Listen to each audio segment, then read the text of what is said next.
Dylan's mother grabbed the microphone and made sure every guest heard why I wasn't good enough to marry her son. My grandmother didn't say a word. She just sat there in silence, burning for revenge. But the payback didn't go as planned. And as for where Dylan went, you're about to find out. The church smelled like roses and wood polish. Guests shifted in their seats, murmuring softly. My best friend leaned over and whispered, "He's probably just running late. Grooms do that, right?" I smiled tightly and nodded, but my gut had already started to twist.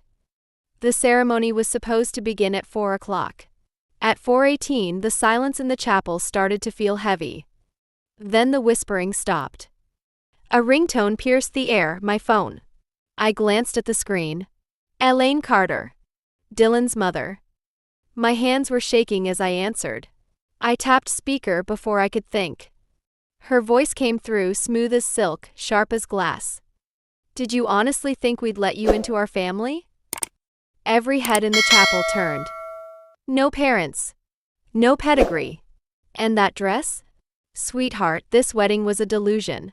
My son finally came to his senses. I couldn't breathe. I stood there frozen, like my body was hollow. A few people gasped. Others looked away. "Elaine," my voice cracked. "Where's Dylan?" Please subscribe to the Revenge Bay channel and leave your feedback in the comments. Don't miss a single exciting story. Thank you very much, and I will continue. Where he should be. Away from you. We've taken care of things. A tear rolled down my cheek. Grandma Jones stood up from the front pew and crossed the aisle in 3 firm steps. She pulled the phone from my hand with the kind of grace only a woman who's been through war and worse can manage. "Elaine Carter," she said calmly. "You've said enough." Elaine's laughter crackled through the phone. "Oh, Joan. Always the hero. But you should have taught your little orphan girl her place." Joan's eyes went flat. Cold. Still. She ended the call without a word. The silence afterward was worse than the call. No music. No Dylan. No answers. I turned slowly to the back of the chapel, half expecting to see him walking in with that awkward smile, maybe even flowers in hand. But the door stayed closed. The seats on his side remained empty. People began to shift. Some guests got up and left. Others just stared. My fingers gripped the hem of my dress. My legs felt like they'd give out. Then Joan was beside me again. She didn't say anything. Just wrapped her arms around me and held on. That's when I realized the truth. He wasn't coming. Dylan had left me. No, they had left me, and they wanted to make sure I felt it. I don't remember walking out of the chapel. I just remember the sound of my heels against the tile, the whispers, the pitying looks. My bouquet dropped somewhere near the altar. No one picked it up. At the limo, Joan opened the door herself and motioned me inside. "Let's go home," she said softly. "You don't owe them another second." The car door shut with a heavy thud. Inside, I collapsed into her arms. I expected her to tell me everything would be okay. But she didn't. Joan was quiet, too quiet. Her hand stroked my back, slow and steady. And then, just before I closed my eyes, she whispered in a voice I'd never heard from her before. "They'll regret this. Every single one of them." I didn't sleep that night. Every time I closed my eyes, I saw the chapel. The guests, the silence, the empty aisle. Dylan's absence. His mother's voice ringing in my ears like a curse I couldn't shake. Grandma Jones sat at the kitchen table, a steaming mug of chamomile tea in front of her, untouched. The lights were low, but her gaze was sharp. Focused. Almost dangerous. "You need rest," I murmured. "I've rested enough," she said, her voice low. "You're not the only one they disrespected yesterday." I sat across from her, still in my sweatpants, a blanket draped over my shoulders like a shield. "What are you thinking?" She didn't answer immediately. Instead, she slid her phone across the table. A paused video played on the screen, security footage from outside Dylan's family's headquarters. Time-stamped the day before the wedding. A car pulled into the garage. Dylan stepped out. Alone. No smile. No hesitation. He wasn't forced, she said, almost to herself. He walked away on his own. My heart thudded in my chest. He didn't even try to explain? She shook her head. Not to you. Not to anyone. A beat. But Elaine, she made sure you'd find out in the most humiliating way possible. I swallowed hard. The sharpness of it all, the coldness, was worse than betrayal. It felt calculated. Joan leaned back. You know your parents were my heart, she said. After the accident, I thought I'd never feel anything again. But then there was you. And I promised I'd protect you from everything. My eyes burned. Some things you can't protect me from. No, she said. But I can make them pay. Across the house, a door opened. Uncle David walked in, still in his suit from yesterday, tie loosened, sleeves rolled. His jaw was tight, his expression unreadable. I spoke to a friend in the city, he said, pulling out a chair. Elaine's company's books aren't clean. Rumors of tax games, falsified quarterly reports, a few suspicious shell companies. Nothing concrete, but enough smoke to find fire. Joan nodded. I want everything. I want names, numbers, contracts. Quietly. David hesitated. Are we doing this? Joan didn't blink. They humiliated her. They came for my granddaughter like we were garbage under their shoes. What if it blows back? He asked. You know Elaine. She plays dirty. I invented dirty, Joan said flatly. The silence in the room deepened. This wasn't grief anymore. This was preparation. David finally nodded. Okay. I'll get to work. He stood, then gently rested a hand on my shoulder. Mel, I know you're hurting. But this? It's not about revenge. It's about making sure no one ever does this to you again. I nodded slowly. I wasn't sure how I felt. I wasn't sure of anything. But somewhere beneath the heartbreak, something shifted. Not fire. Not rage. Not yet. Just cold clarity. That night I watched the wedding footage on mute. Me in that dress, walking to the altar alone. I looked so hopeful, so blind. Elaine Carter liked control. She wrapped herself in it like silk, calculated moves, perfect smiles, spotless press releases. Her hotel group, Carter Lux Holdings, was a symbol of prestige in the region. Untouchable. Until now. David slid the folder across Grandma Joan's desk. It was thick. Labeled only with a sticky note, "Start here." Joan flipped it open. Inside were spreadsheets, emails, internal memos, all sourced, verified, cross-checked. One file in particular was flagged with red ink, Fictional Expenditures Q2, Charity Fund Misuse. She took donation money, David said, eyes hard.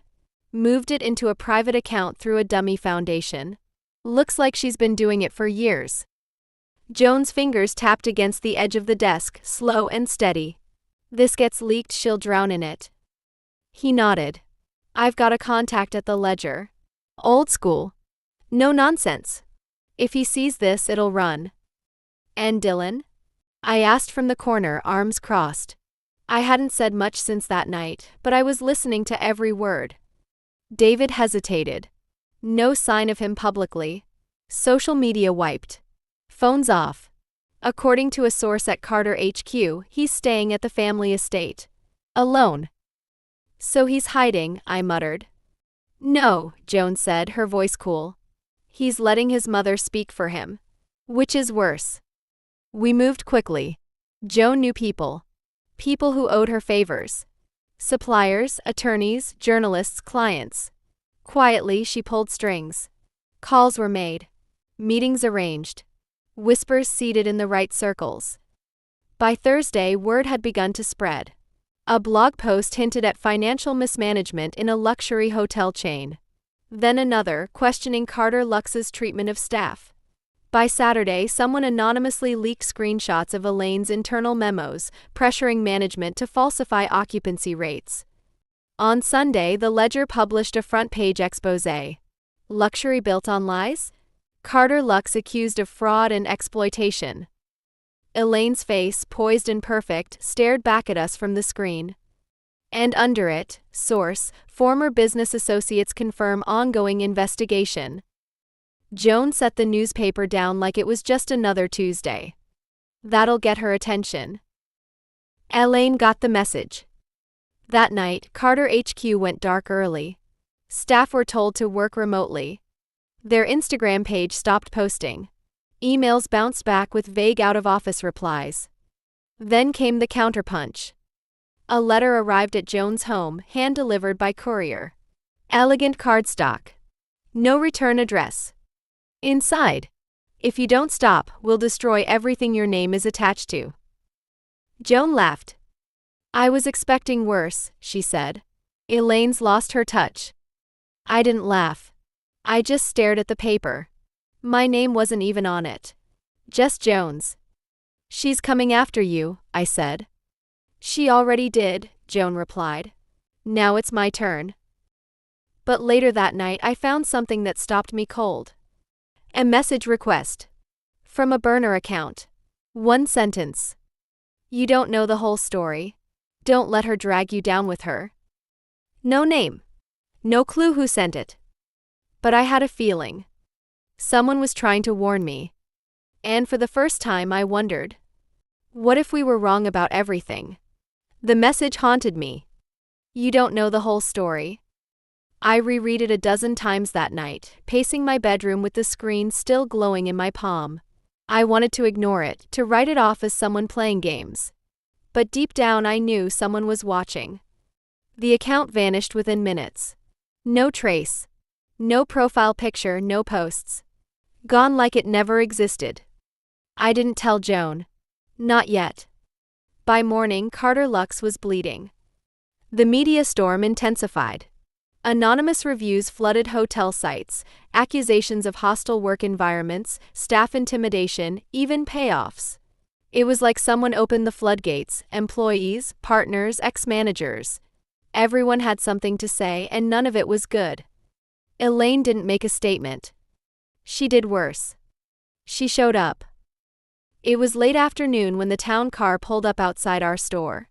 Joan and I were in the back office, discussing inventory with a client when the chime above the door rang out.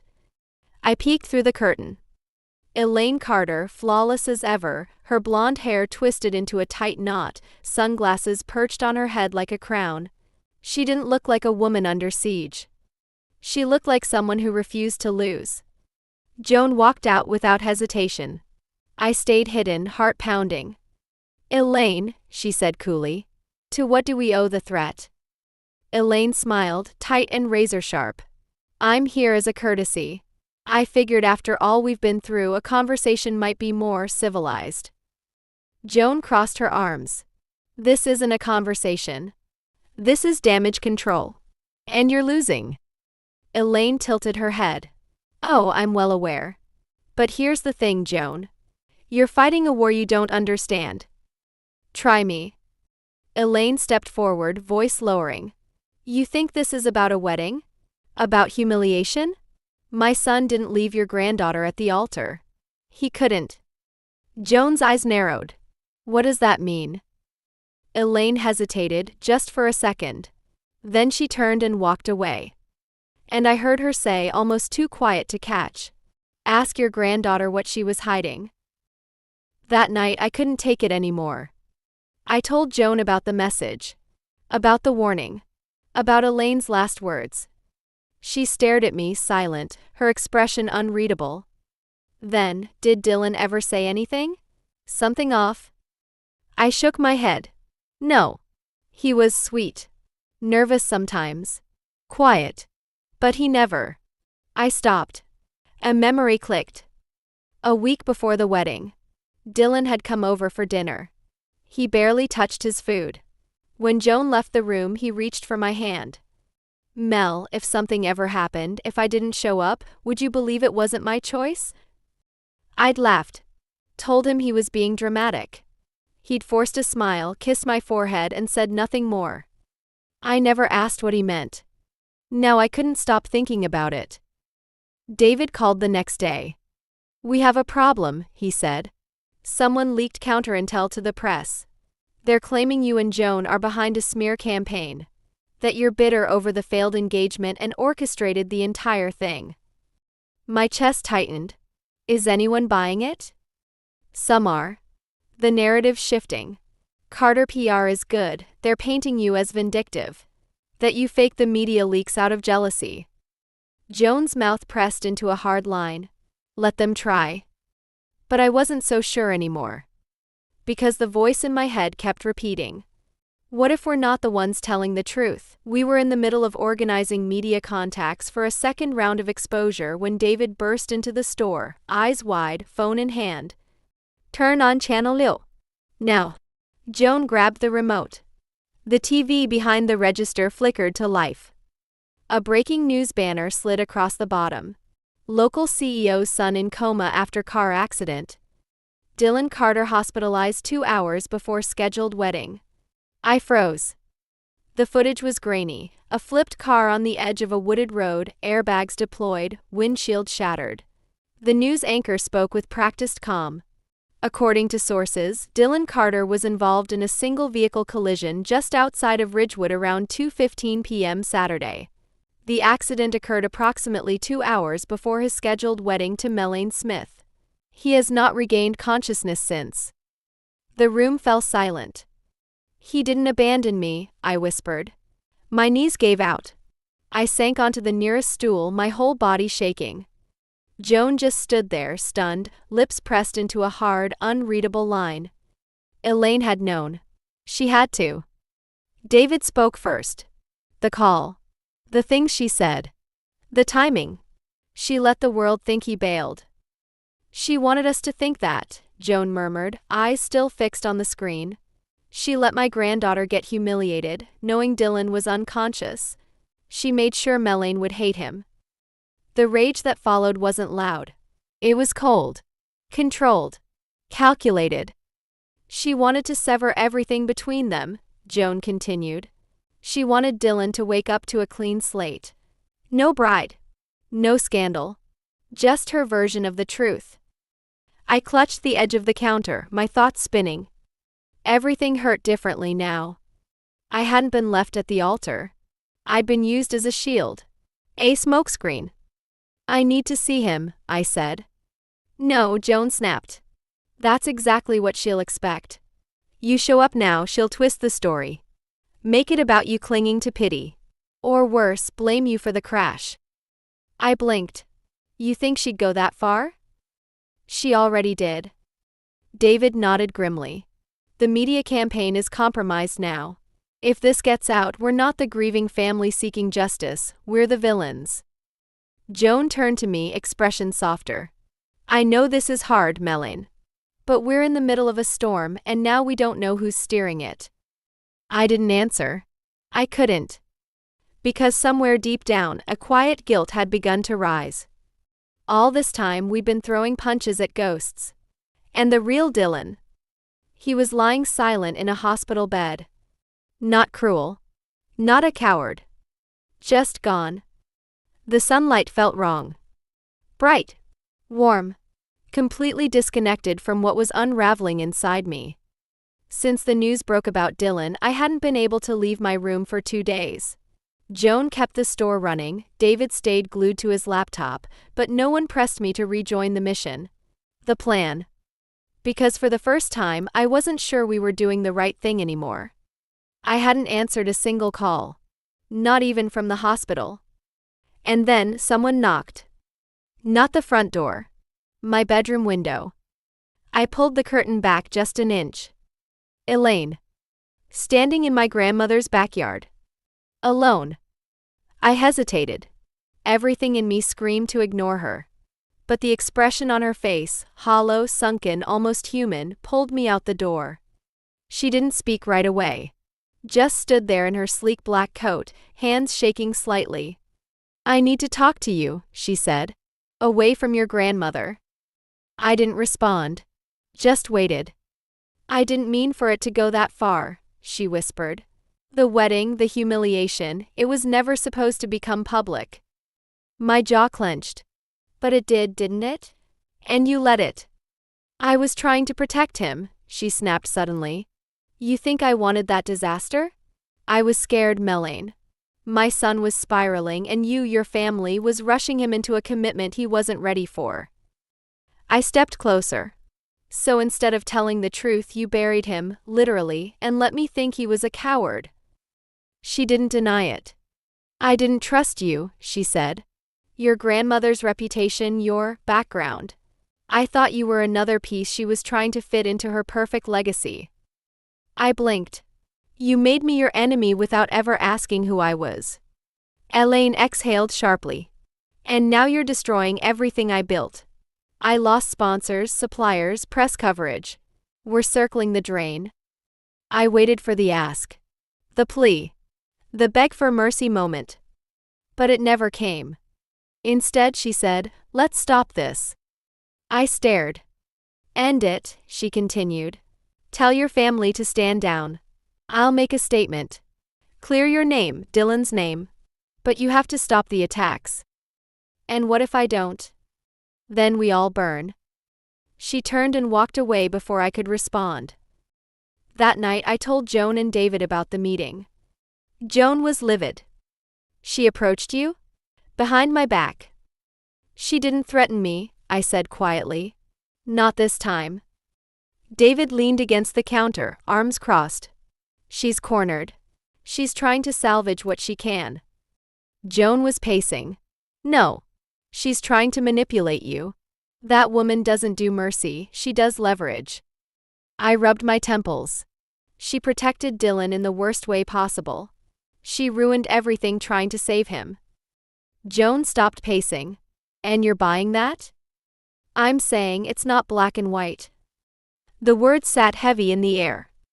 Because deep down we all knew, if we kept pushing, Elaine would lose everything. And for the first time, I wasn't sure if I wanted that anymore. Later that night, David caught me in the hallway. She's not wrong, he said. We're crossing lines. I looked at him. So what do we do? He hesitated. Then, we finish what we started. I nodded, but something inside me cracked. Because revenge had once felt like justice. Now it just felt like weight. The cracks had started small. A hesitation in Joan's voice. A missing folder from David's desk. A strange exchange of glances between them when they thought I wasn't looking. But that night it split wide open. I found it by accident. A faded folder tucked behind the last row of books in Joan's study. It wasn't labeled. Just thin, old paper, held together with a brittle rubber band. I knew I shouldn't have opened it. But I did. Inside, court documents. Old business contracts. A worn-down photo of a man and woman in front of a storefront I didn't recognize. The name on the awning was Carter and Lane Tailoring. Not Smith. Not Joan. But Elaine's parents. There was a letter too, handwritten, folded once. Joan, I can't believe you went through with it. You pushed the city council to revoke our lease. You filed those complaints. I trusted you. My fingers tightened. There were more. Records of complaints filed against Carter and Lane. Memos from city zoning boards. A handwritten note in Joan's own writing. Acquire location. Target their supplier. They'll fold. My stomach turned. I ran the photo through an online archive. The man, tall, silver-haired, proud, was Elaine's father. The same one she'd mentioned once, saying he lost everything in a business dispute. I'd thought it was just part of her dramatic persona. But it had been Joan. My grandmother had orchestrated the downfall of Elaine's family decades ago. Driven them out of their own building.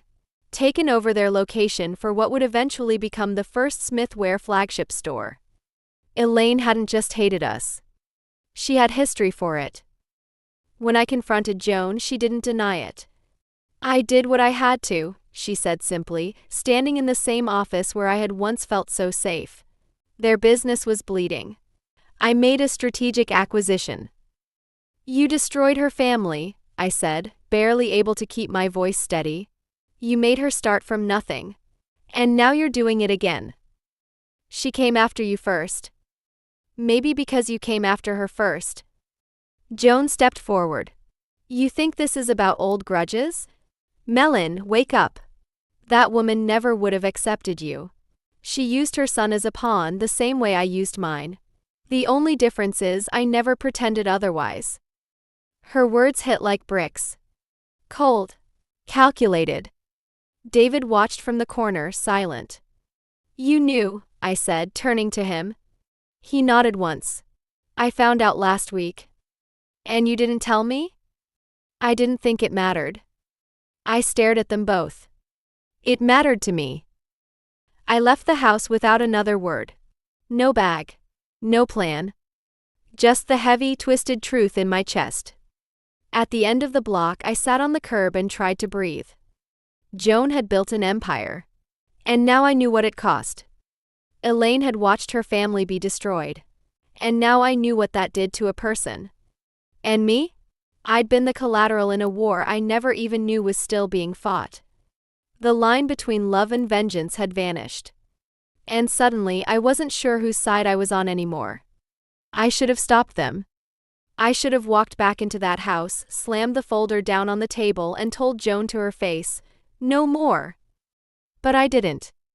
Because by the time I got home it was already happening. Joan and David had moved fast, too fast. That morning the Ledger ran a second exposé, fueled by fresh insider reports David had leaked the night before. Anonymous employee statements. Cancelled supplier contracts. A scathing claim about unpaid wages and fraudulent bookings at Carter Luxe's flagship hotel. The headline read like a verdict. Carter Empire collapsing, the real cost of pride. Social media went nuclear. The public wanted blood. And they didn't care who bled. At the hospital, Elaine was cornered by reporters. The video clip spread like wildfire. She looked nothing like the woman who humiliated me in the chapel. Her hair was messy, her expression hollow. She held a bouquet in one hand, Dylan's favorite flowers. Please, she'd said to the cameras. Please respect our family's privacy. My son is fighting for his life. But no one was listening. Not anymore. When I got to the store, I found Joan and David in the back, surrounded by boxes and documents. Joan was glowing with quiet satisfaction. David was on a call with a local bank, working to secure a new contract they'd pried from Elaine's hands just hours earlier.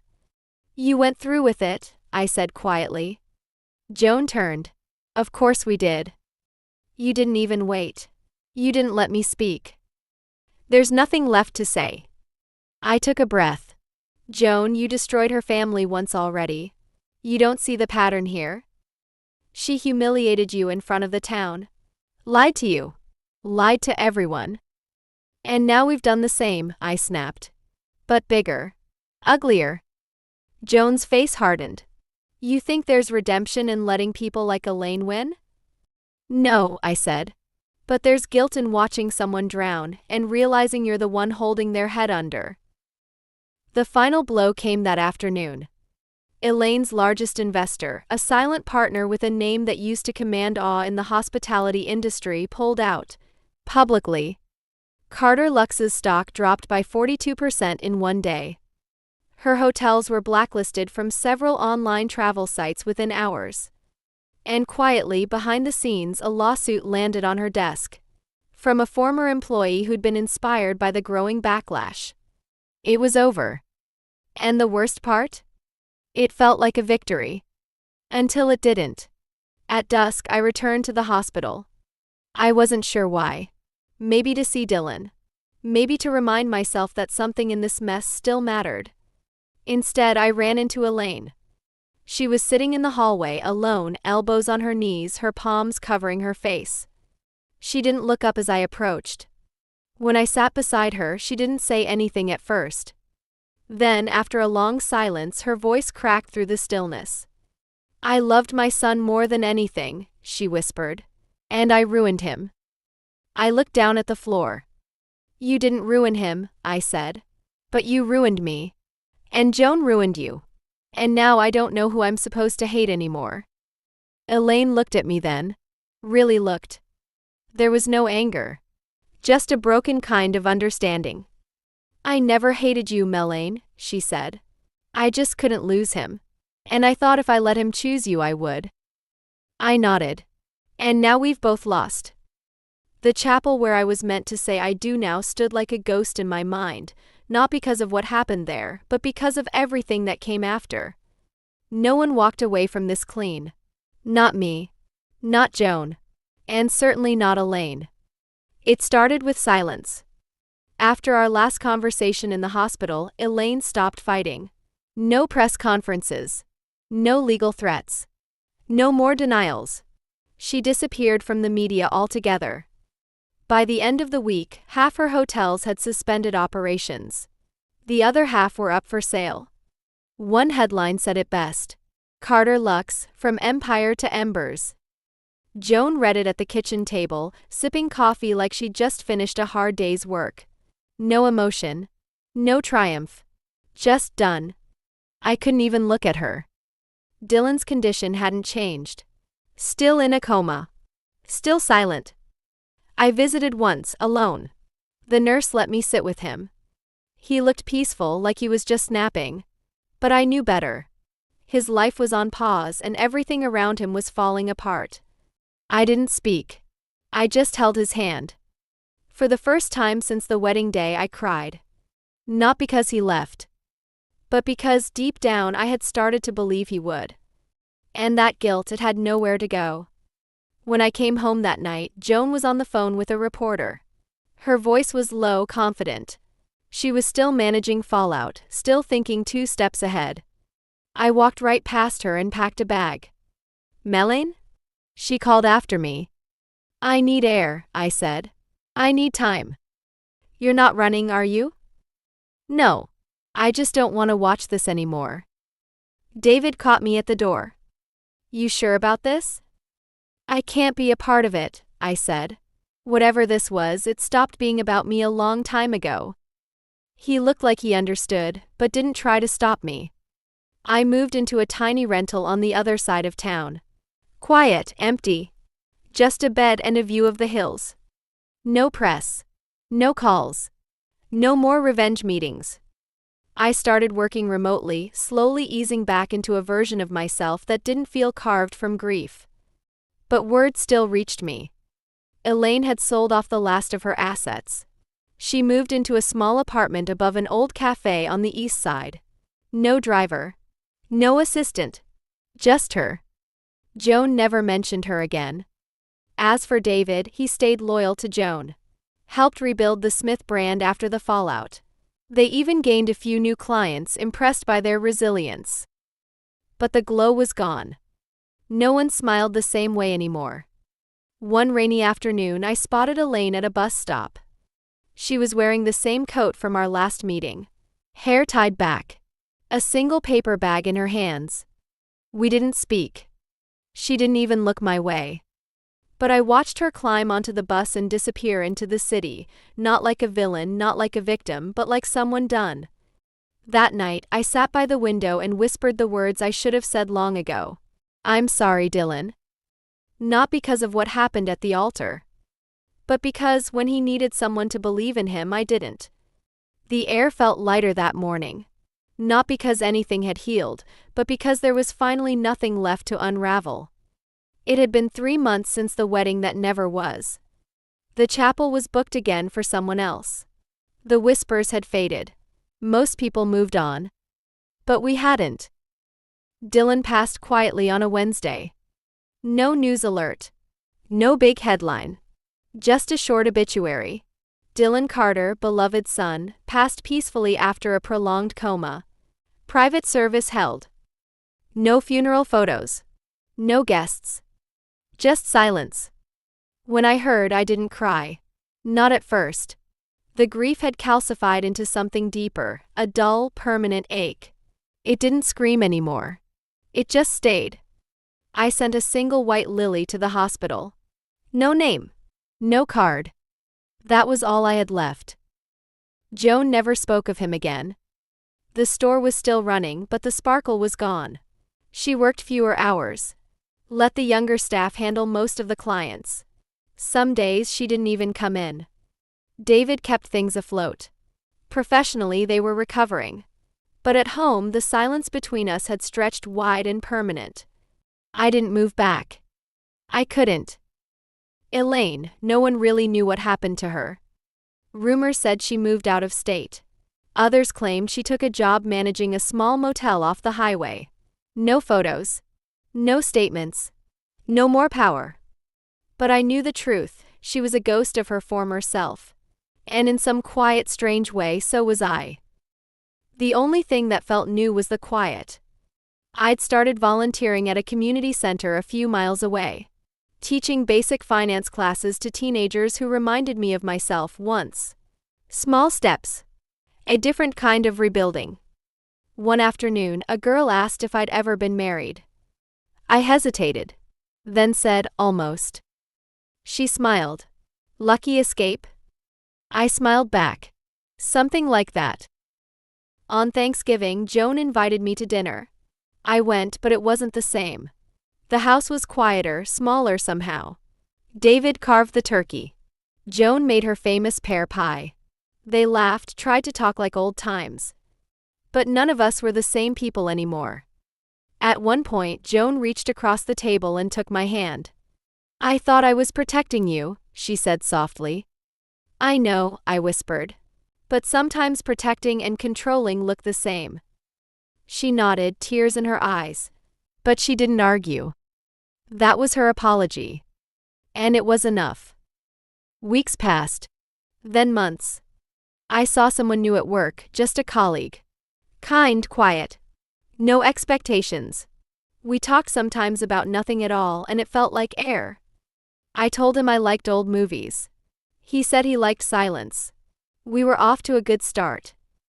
Sometimes I still see Dylan in my dreams. Not the broken version. The real him, smiling, nervous, a little awkward. The one who once asked, if I didn't show up, would you still believe in me? I answer him now every time. Yes. And no.